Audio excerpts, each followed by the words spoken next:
using 100% renewable energy, in my opinion, is a bit of a misnomer. In almost every circumstance, you're actually buying 100% renewable energy. Think about it this way.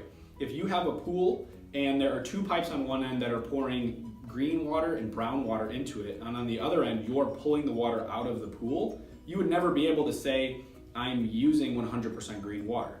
The green and brown water are getting mixed together.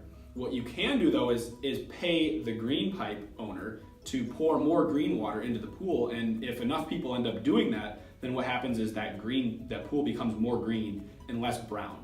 You can think of the utility grid in the exact same way. You have renewable assets like wind and solar that are putting green energy into the grid. You also have dirty assets like coal and natural gas that are putting brown energy into the grid. So again, that's the green and the brown. And if you're supporting a market that says, I'm going to buy green energy from a supplier, they're more incented to put more of that in the market. And then again, if enough organizations buy renewable energy, then it will green it up. But technically you're not using 100% renewable energy. You're buying 100% renewable energy. There is still value in that.